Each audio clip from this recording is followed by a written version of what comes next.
نورستان ولایت ته موږ داخله شو. څنګه چې لیکلي دي کامدیش ولسوالۍ او برګمټال ولسوالۍ په دې لاره کې دي. زه د نورستان ولایت د کامدیش ولسوالۍ د کوټیا کلي اوسېدونکی یم. زما نوم دی رستم. ځکه څو ورځې مخکې چې جنګ و بند څو ورځې بنده وه، اوس څو ورځې کېږي دغه لاره بند واضح شوې ده. اوس څنګه ده وضعیت؟ نورمال ده او که اضطراري ده؟ انشاءالله دا 2 میاشتې دا لاره بنده و. دا خلک ډېر تکلیف کې وو. د سپین ږیرو په وجه دا لاره ډزبندي وشوه. دا 2 هفتې کېږي او لاره آزاد دی. په هغه ساحه کې چې د افغانستان او پاکستان برید، یعنې موږ ورته وایو چې فرضي کرښه، دغه اوبه چې مخامخ ګورئ دا دواړه خونه لري. دا زموږ د افغانستان خپلې اوبه دي چې دې ښایي دی هغه د نورستان د غرونو څخه سرچینه اخلي.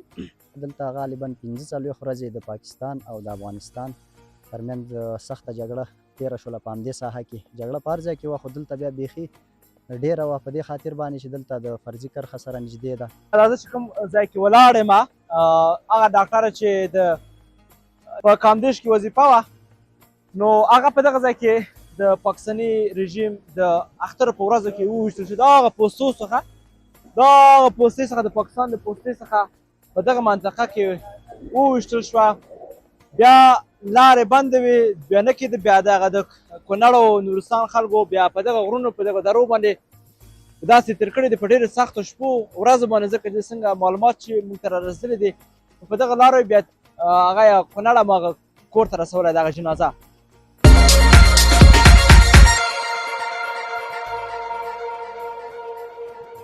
نورستان ولایت ته موږ داخله شو. څنګه چې لیکلي دي کامدیش ولسوالۍ او برګمټال ولسوالۍ په دې لاره کې دي. نو دغه لاره چې وه د څو وخته محدود وخت لپاره بنده وه چې د قوم د سپین ږیرو په هڅه باندې هغه لاره خوشې شوه او اوس هغه پوستونه بېډزې کول دا لاره به بنده وه. خو اوس 2 هفتې کېږي چې دا لاره خوشې شوې او زه به تاسو ته انشاءالله هغه نورې ساحې هم درښیم چې مونږ سره یې وګورئ. دوستانو موږ د برګمټال او کامدیش ولسوالۍ ته نورستان ولایت ته تللې لار ده. دغه لار چې وه څو ورځې مخکې بنده وه، ځکه د هغه پاکستان ځواکونو په دغه لاره کې چې دا لاره یې بنده کړې وه نو نه یې پرېښوده. زموږ یو دوست راسره ولاړ ده، دا به اول ځان معرفي کړي. سلامونه استاد جانه، کول کې د ځان معرفي کړي او د دغه لارې په اړه راته ووایي څو ورځې بنده وه او اوس دغه لاره واضح شوې او که نه دغه. وعلیکم سلام. زه د نورستان ولایت د کامدیش ولسوالۍ د کوټیا کلي اوسېدونکی یم. زما نوم دی رستم، د کوټیا کلي اوسېدونکی. رستم جانه دغه لاره چې وه بنده وه، ځکه څو ورځې مخکې چې جنګ و بند څو ورځې بنده وه، اوس څو ورځې کېږي دغه لاره بند واضح شوې ده. اوس څنګه ده وضعیت؟ نورمال ده او که اضطراري ده؟ انشاءالله دا 2 میاشتې دا لاره بنده و. دا خلک ډېر تکلیف کې وو. د سپین ږیرو په وجه دا لاره ډزبندي وشوه. دا 2 هفتې کېږي او لاره آزاد دی. اوس خلکو ته کومکونه هم توزیع کېږي. مونږ هم د کوټیا کلي نه لاړو، کامدیش ولسوالۍ نه د WP او دغه سره میاشتې د مرستې دغه هم راوړو او اوس لاره نورمال دی، حالت ښه دی. دغه کومکونه چې و تاسو اوس تقسیم شول درته؟ اوس تقسیم شو. اوس نن مونږ واخیسته کومکونه مونږ او دولت خوا نه مونږ باندې کومکونه وکړو. خوشحاله اوسې رستم جانه، سلامت اوسې، ډېره مننه. تاسو دوستانو دغه زما تر شا چې ګورئ 1 2 3 موټران دغسې لاړل روان دي. دا د هماغه د سره میاشت له خوا نه ګورئ WFP مرستې، اوس نور هغه مرستې چې د دوی اړینې ضرورت و مخکې لاره بنده و نه شو تللی، اوس الحمدلله هغه لاره خلاص شوې ده 2 هفتې کېږي او خلک په عادي ډول رفت آمد کوي.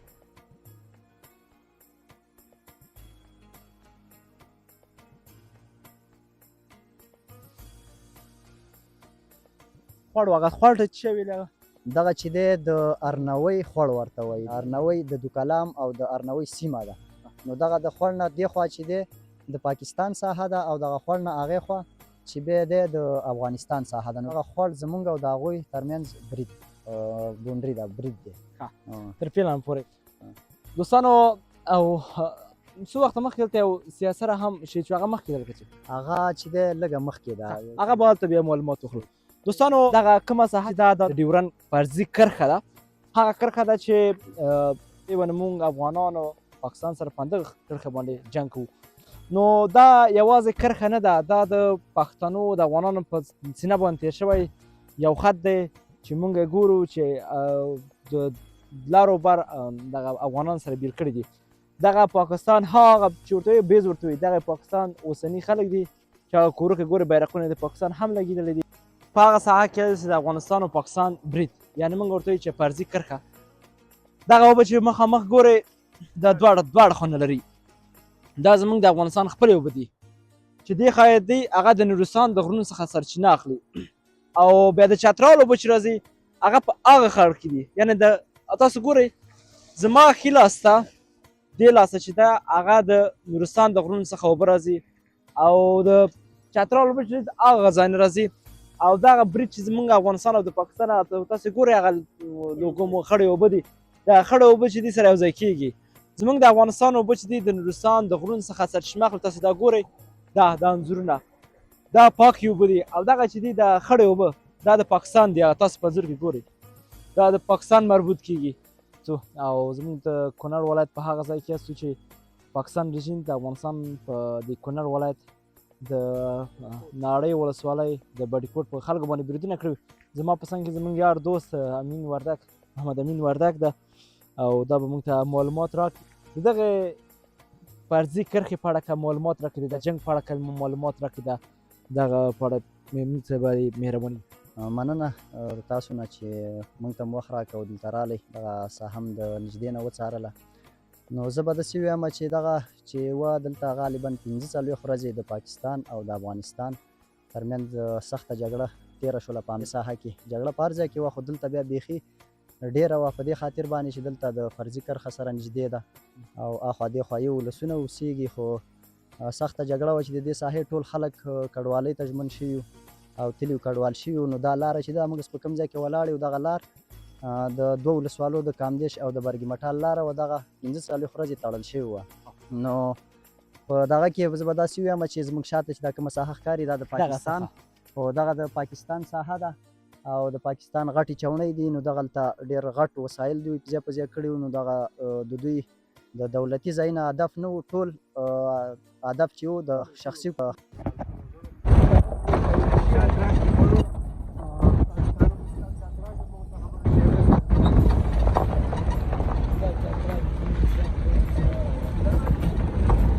دوستانو دا هغه منطقه ده راځه چې کوم ځای کې ولاړ یم هغه ډاکټره چې د نورستان کاندیش وه نو هغه په دغه ځای کې د پاکستاني رژیم د اخترو په ورځو کې وویشتل شو. د هغه پوستو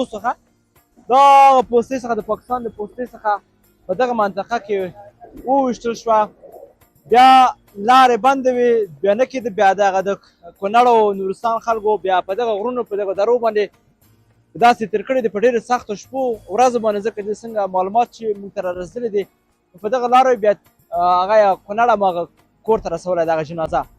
نو د هغه پوستې څخه چې ده دا ځای ویشتلی ده او دا بیا هغه منطقه ده دا کوم ځای کې چې زه ولاړ یم دا د کامدیش او برګ مټال ته تللې لار ده.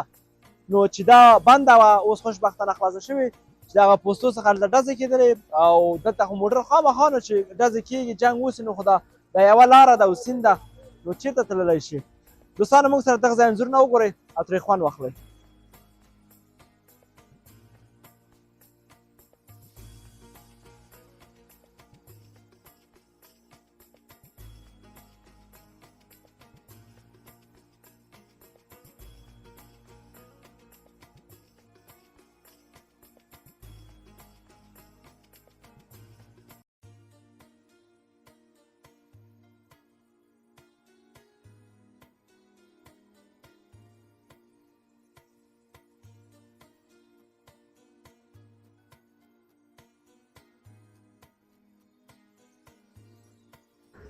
دوستانو دا زه چې په کومه ساحه کې ولاړم غږ به هم جګ راځي زما.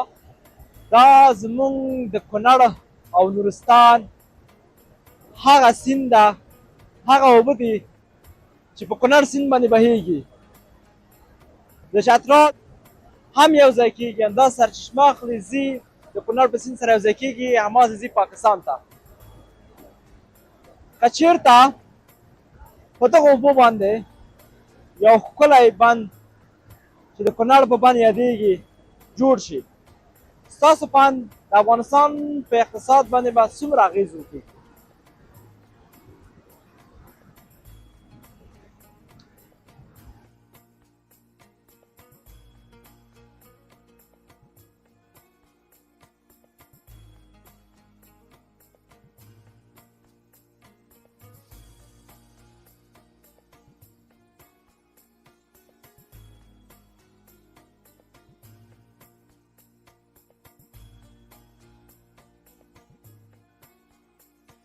سړی مې شي نوم دې څه ده؟ صادق احمد. صادق احمد. د کوم ځای اوسېدونکی؟ نورستان. ها نورستان کې یا که کونړ؟ کامدیش. کامدیش. ښه پښتو پوهېږې؟ هو. ځکه تاسو خو نورستانیان یاست پښتو دې چېرته زده کړئ؟ دلته. ها کورونه هم کوم ځای کې دي؟